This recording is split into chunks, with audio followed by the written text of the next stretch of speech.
Why should we consider transdermal herbs? In today's episode, we answer 3 questions. Why should we use transdermal herbs? What are some herbs that can be used through transdermal application for better sleep? Why do you need to use transdermal herbs at specific points in the body? Dr. Marianne Teitelbaum graduated summa cum laude from Palmer College of Chiropractic. She began a 17-year one-on-one internship with Vaidya Ramakant Mishra, an award-winning herbal formulator who hails from a 5,000-year-old family lineage of Raj Vaidyas treating the royalty of India. During her internship, Vaidya taught her how to make 500 herbal formulations for every problem. Her first book, Ayurveda and the Thyroid Gland, was published in 2019. She runs an extremely busy Ayurvedic practice treating every disease. Let's get started. Hey everyone, I'm Deepa, light functional medicine practitioner, author and yogini, and you're listening to the Sleep Whisperer podcast, the only sleep podcast with conversations and meditations. I'm on a mission to share profoundly insightful sleep conversations with global visionaries that merge together functional medicine and ancient wisdom. Breathe in bliss through weekly guided meditations and let yourself enter the land of dreams. Together, let's unravel the pieces, get to the roots, and understand the right tools to transform your sleep completely. Through this podcast, I want you to dream the best version of yourself. It's time to regain hope and begin your sleep journey. Dr. Marianne, such a pleasure to have you back on the Sleep Whisperer podcast. Today we are talking about transdermal use of herbs in sleep challenges, and of course on your last episode on the podcast we spoke extensively about ojas and how it plays a role in sleep. So if you could get us started talking broadly first about how herbs do play a role in sleep, and then of course I'd love to also go in depth into why transdermal versus pure herbs and what is the impact on the body in both these cases. Why do you perhaps would choose transdermal use of herbs over oral use of herbs? So maybe we could just talk first broadly about herbs themselves in the context of sleep. The purpose of the herbs, they grow out in nature. As they're growing outside, the sunlight and the moonlight and the etheric energy is absorbing into them in the same way it absorbs into food and spices. So this is how we heal in Ayurveda. We don't use anything synthetic, like synthetic vitamins, like B complex, vitamin C, and those things, because there's no prana there. There's no healing power of nature. We call those types of nutrients, when they're synthetically made in a lab, dumb or dead. So they do have an effect, just like pharmaceuticals, which are also dumb and dead and made in a lab, but they will also have a side effect. So they'll be toxic to the liver and kidneys as well. So again, we're using herbs.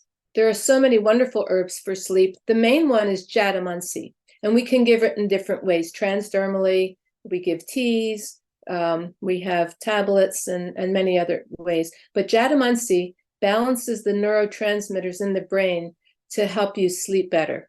Of course, there are others like calamus root or shankapushpi. I love to share with people a recipe in my book. It's called poppy seed chutney, where they use white poppy seeds. This is good to eat right before bed, where you mix it with coconut, you melt some ghee, put some cumin, turmeric in it, mix it together. And it's just a teaspoon that you would eat before bed. Again, the recipe is in my book, Healing the Thyroid with Ayurveda. But poppy seeds are good for calming the nervous system down. However, if you work at a place where they have to test your urine to see if you're on drugs, I wouldn't eat the poppy seeds, because they have some opium-like qualities, and it might appear that you're on drugs if you were to take it. So we always use herbs in our treatments for not only insomnia, but for everything. Dr. Marianne, you spoke about these three herbs, Jadamansi, Shankapushpi, and I think Calamus. Would you first share a little bit about each of these three? And you just spoke a little bit about how Jadamansi balances the neurotransmitters, but maybe some of the benefits of these three herbs. Yes, again, the Jadamansi is used a lot for sleep, but also it's used, we see lots of children here who get seizures after too many pharmaceuticals and upsetting the brain function. And it can be used to prevent seizures as well, because it helps the connections and the flow of the nerves in the brain. So it's a really wonderful herb. And it's very calming and soothing so that you can fall off to sleep without being addicting. The Shankapushpi is a little different. It's also calming, but what happens sometimes when there's agitation and you're nervous, the digestion becomes impaired because the body thinks you're in fight or flight. That's how we call it in the West here. And in fight or flight, where you're running from danger, digestion comes to a halt, so that all the blood flow now goes to the arms and legs so you can run from the danger. In Ayurveda, we call it high vata. And when there's too much vata, too much stimulation to the nervous system, the apana, this is one of the subdoshas of vata that resides in the lower intestines, moves up. And your digestive processes have to move down. When you swallow the food, it has to move down. Otherwise, you can develop acid reflux, hiccups, burping all the time. So, an improper digestion of the food. So Shankapushpi helps to balance the vata, so the apana can flow down and pull the food down, and also calm the nerves at the same time. And the calamus root, along with also valerian, they're used in a lot of the sleep formulas. And again, in Ayurveda, we use lots of formulas because there's all other types of herbs that you could put in to prevent side effects of the other herbs. So we like to use formulas a lot in Ayurveda. Could you differentiate a little bit between Jadamansi and Valerian? Because there are a lot of places where they seem to confuse these two, or are they a similar plant? Are they different? Could you just share a little bit about that? Every herb is going to be different. I think that you just have to try it for yourself and see how you do with it. Some people don't do too well with valerian, whereas others do well. But they're sometimes even all put in the same formulas too. It's just another different way to help balance the neurotransmitters. Mm-hmm. Before we go into how do we use these transdermally, you did talk in the beginning about how at times taking nutrients, nutraceuticals can be hard on the liver. And I just want to ask you, would pure herbs in their form taken orally also have some sort of impact on the liver? And in what situation should we favor transdermal versus taking herbs orally? Anything could have could impact the liver, because everything you swallow, the liver has to process it. Sometimes we think that if a little bit is good for us, that more would be better. So let's do more and more and more. In my 40 years of practice, I'm using 500 herbs. I haven't ever seen anyone have any consequences to the liver from taking herbs. But again, you don't want to take too much. If you took too much, you would probably get digestive upset. Our patients, I'm monitoring them, so I haven't seen that. The reason we're using transdermals, though, is because most of our patients here in the United States have taken too many pharmaceuticals. You know, here, as soon as a baby's born, they start with vaccinations, and they get about 35 vaccinations, some 2 or 3 times. These are hundreds of chemicals that are traveling through the liver. Then young girls start on birth control pills at a young age, and they could stay on them 10, 20, 30 years. That's a lot of toxins coming into the liver. A lot of children need antibiotics, more toxins going through the liver. So there's sometimes overuse, at least in this country, of the pharmaceuticals. And any pharmaceutical has heat to it, just like the whole earth right now is heating up from the air pollution and the pesticides. That's what chemicals do. They have a tendency to heat. On a smaller scale, our liver is overheating. Even the very young children I see, when you feel their pulse, their liver is extremely hot from the hundreds of chemicals that have gone through it. So when Bhaja Mishra came from India, I was the first doctor he trained. He came to my office. I have thousands and thousands of patients. I have a very large Ayurvedic practice. He started feeling the pulses of the patients, and within 2 or 3 days, I remember he turned to me, he said, "I don't know what I'm going to do." Now, this is a Vaidya who was sent to the United States to make formulas for Maharishi Ayurvedic Products International. It was one of the first Ayurvedic companies back then, 40 years ago. And he said, I don't know how we're going to get the herbs in people because the liver's so corrupted now. It's very hot, it's angry, it's even damaged. He said the combination that you guys have of too many pharmaceuticals combined with a highly processed diet, it's just too much. The liver's overwhelmed. So how can we add herbs? These are good. It's not that they hurt the liver, but many herbs, ashwagandha, for example, or shilajit, these are real famous herbs they use in Ayurveda, or all the herbs that we use to clean the liver. Many herbs, Google it, they're all heating. He said, how are we going to get them in? The liver's already heated up. So he had to figure out what to do. He went into deep meditation, and he realized he would make these transdermal creams, where he took the micromolecules of the herbs, and he encapsulated that and put it in shea butter. And he knew first that certain herbs could go through the skin, but not all of them. Having said that, we have about 150 transdermal creams that we use. So he gathered together the herbs that could go through the skin and encapsulated them, put them in shea butter. And then his family lineage had always done marma therapy. The word marma means mystique. And it was these marma points, there's about 108 of those around the body, were discovered by the ancient rishis like Charak and Shushrut. Shushrut was a surgeon, so he got to see, the body firsthand. And he named them marma, meaning mystical or mysterious, because he didn't quite know exactly what they did. And he said, we're hoping that maybe in the future more research will be done and we'll see what these points are. And the reason they're so mysterious is that these points, as we take in the pranic energy, it comes in through what's called, there's a marma point on top of the head called the Adipati marma point. Adipati means like governing. So it comes in here, it goes down the spine, and it's delivered to all the organs and glands. Just about every disease you can think of comes from lack of flow of prana to the organ or gland. Now, the herbs deliver prana. That's basically what they do. They deliver prana specifically. And so he figured, this is like electromagnetic radiation from nature, the pranic energy.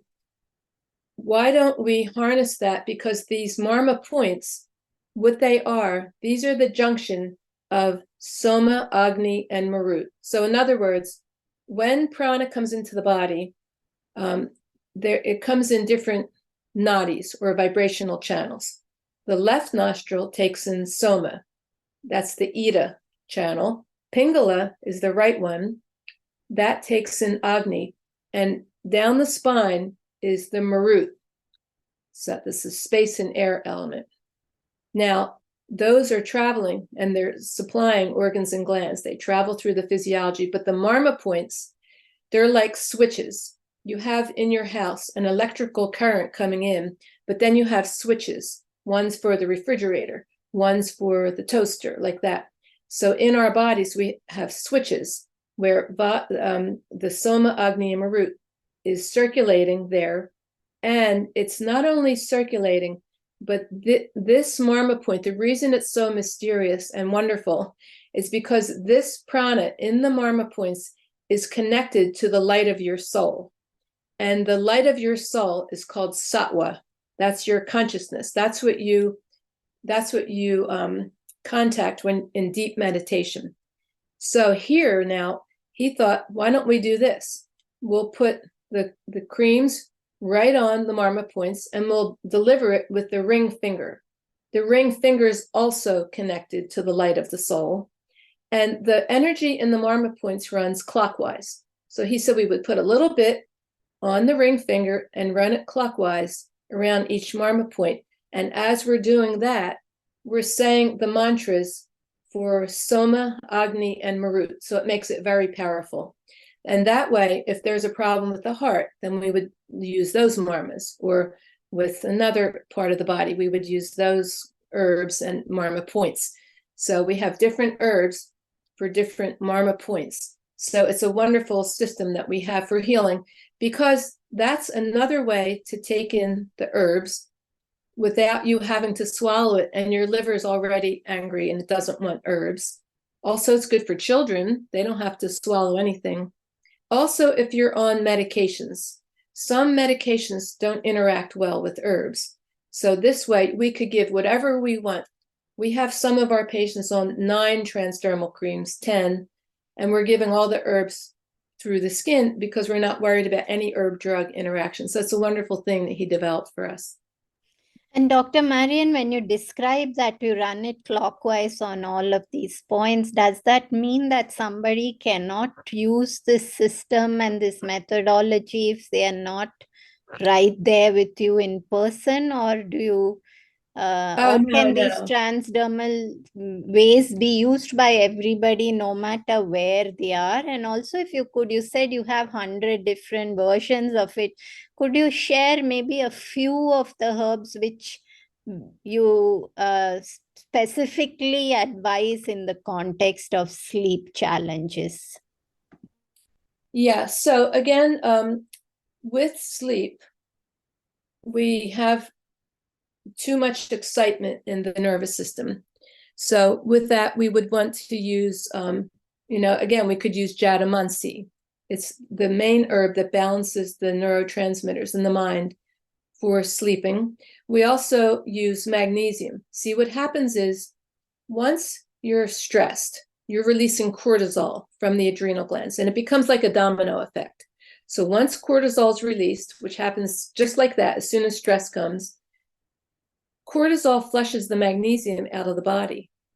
So most every single person that I've ever seen in 40 years of my practice is deficient in magnesium. So again, we want the magnesium to come from nature. We don't want it synthetically made, but we give it only through the skin. So there are certain things we only do through the skin, and magnesium is one of the main ones. Magnesium is wonderful for sleep.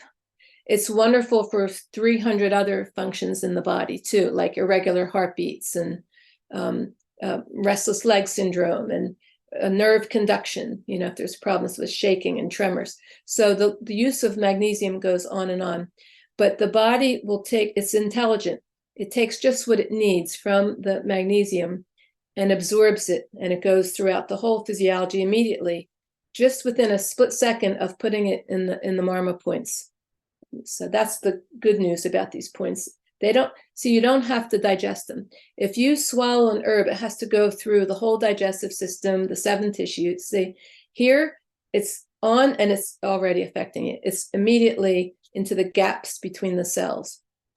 So what are some of these points where we could apply these? Well, there's so many around the body. So with each person, we tell them where to put them. One of the common ones are points on the palms of the hands, right in the center. Like if you put water there where the water would collect, they're about the size of a quarter, and the soles of the feet. These are good for emotional challenges. These points connect directly to the emotional heart and the physical heart. So many people we see nowadays, they're grieving, they're sad, there's lots of problems with emotions, and they're suffering. So this helps right away. So that's a good one. And we use Arjuna in there. We use Arjuna because it's good for the emotions. But we use Ashoka in these points. Ashoka, the word shok means grief. But when you put A in front of it, it means no grief. So whenever anyone has just passed on, or there was a death in the family, or you're worried about someone who's very sick, then we would use Ashoka. We also use these points for before you meditate to bring you into a transcendent state even before you meditate. This, he called it samadhi set, where he put Brahmi on the pulse points 7 times. It could be any multiple of 7 or 14 or 21 times clockwise. So Brahmi goes specifically on this marma point where you take the pulse. This has direct connections to the brain. And then he did Tulsi on this point here, right here, 7 times clockwise, and in the throat area, 7 times clockwise. And then he did either Arjuna or Ashoka in the palms of the hands and soles of the feet, depending on if you're grieving or you're just having emotional challenges. So for emotions, we use Arjuna, and for grieving, we use Ashoka. But the use of these 3 helps to bring you into a state of transcendence so that your meditations are deeper. That's why he called it samadhi set. But I would also add, in this day and age, every one of us is impacted by electromagnetic frequencies. We have computers at home, we have Wi-Fi, we have cell phones, cell phone towers, and this is polluting the prana as it comes in to the top of the head and going down the spine and in the nostrils and even the ears and eyes. So he uses deglycerized licorice, DGL cream, and he uses a cream he made called Super Sport Cream to put on points that go down the spine. Also, specifically under the skull, from ear to ear, where the skull ends and the neck begins. These are marma points for the brain. So you could put those in there to immediately balance the brain functions. Another thing that happens with the prana, the used up prana comes out through the hands, down the arms, and then the feet. Sometimes the circulation in these areas is less because they're farther away from the heart. So he developed the DGL cream and the Super Sport cream, just swiping on the lower arms and hands and the lower legs and feet to open up those nadis, those vibrational channels, to help the used up prana to come out. Or if someone is around computers all day, which is all of us. So all of us could benefit from the use of DGL cream and Super Sport cream. Those are just some basic ones that we use. That was very good, Dr. Marianne. And of course, you must share where can people go if they want to get some of these creams. Are they available all over the world? I mean, would you ship them anywhere? We have them in our office. So for our patients, we supply them to our patients. We ship out every single day. My teacher also has a website, chandika.com, where they ship out also to people. So I like to have our patients have access to the herbs immediately so they can have them immediately.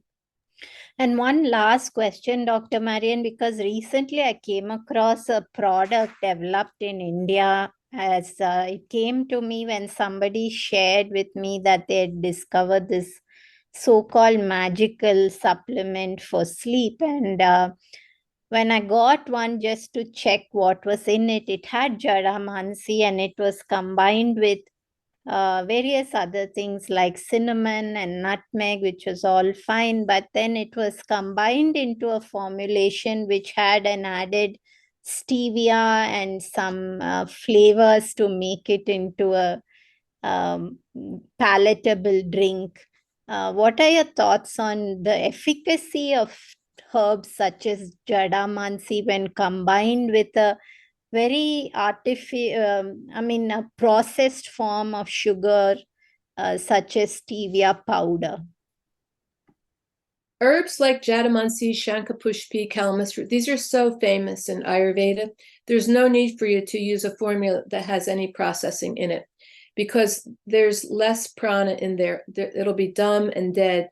And when it comes into the body, it'll have less of a benefit because the body now, the liver has to deal with this not so great type of sugar, the stevia, has lots of side effects and other things. So it's easy enough when you see remedies like that to just go and look for another remedy that has similar herbs because you'll be able to find it without the side effects of that.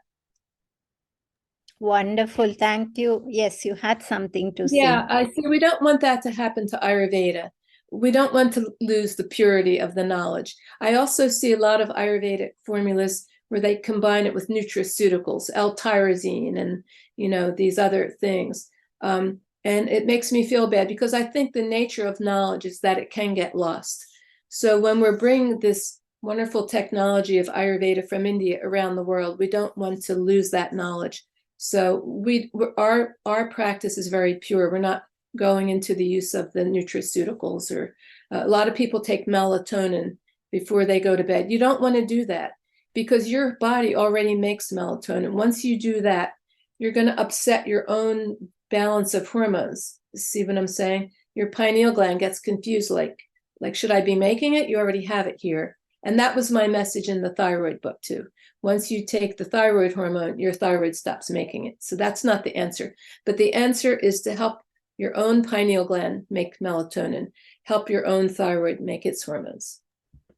So rightly said, Dr. Marianne. And I think when you spoke about that, I wanted to say that there's also a lot about, we live in a world where you hear the term biohacking so much, and therefore you hear a lot of people talking about taking melatonin, and they're not addressing even the core basics of coming into sync with nature, going to bed when it's dark, and so they're trying to say I can take charge, and even if I'm not in sync with nature, I can use these external aids to help me get through sleep. And I really feel something like melatonin, you need to begin by just coming back to in harmony with nature's rhythms.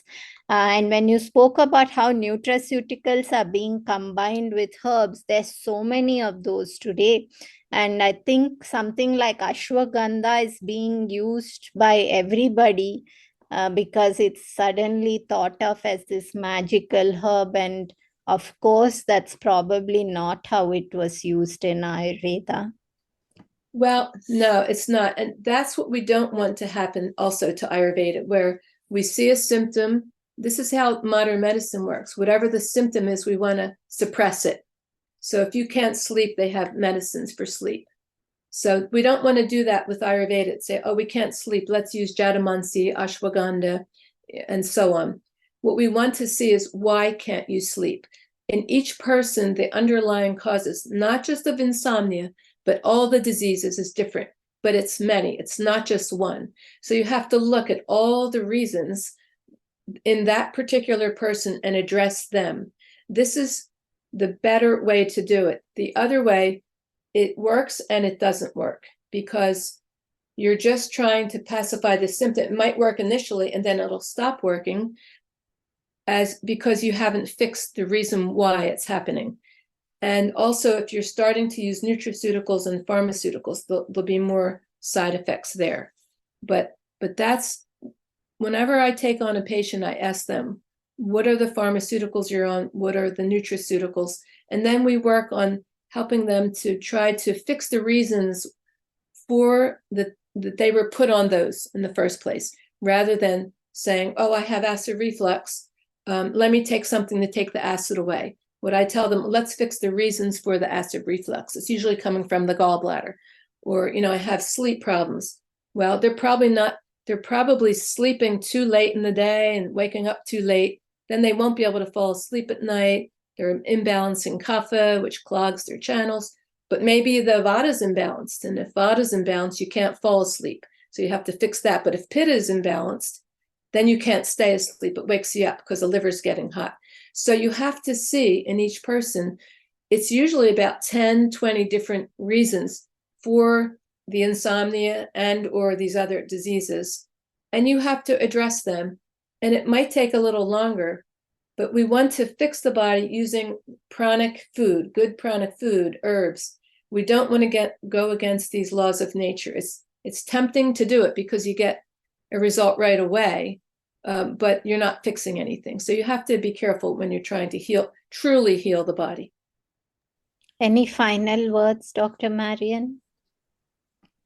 No, it's just what I was saying, that with every patient I see, I always try to have them have perspective, show them perspective on their problem. So they'll tell me, oh, I can't fall asleep and I can't stay asleep. So then I say, let's see why. And I ask all kinds of questions. So what do you do during the day? Do you work around computers? Are you rushing? And this is the better way to heal things. First, see what they're doing wrong. And the ancient doctors said that as well. They said, before you write any prescription, see what the person's doing wrong and tell them to stop doing it. To me, it's a very simple thing, but it's never done. People run right away to the treatment and they'll say to me, oh, I can't sleep. Should I take Jatamansi and valerian and ashwagandha? And one other note on ashwagandha before we go. We have it orally as well. And in the last 20 years, 30, 40 of my practice, I hardly ever use that one. I primarily use the transdermal cream because ashwagandha is somewhat tamasic. The liver can't stand it. It's a very hot herb.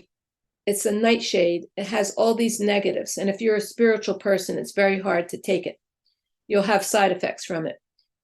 When we give it transdermally, there's no side effects there. That's another reason that we're using transdermal. It takes away the side effects of the herbs.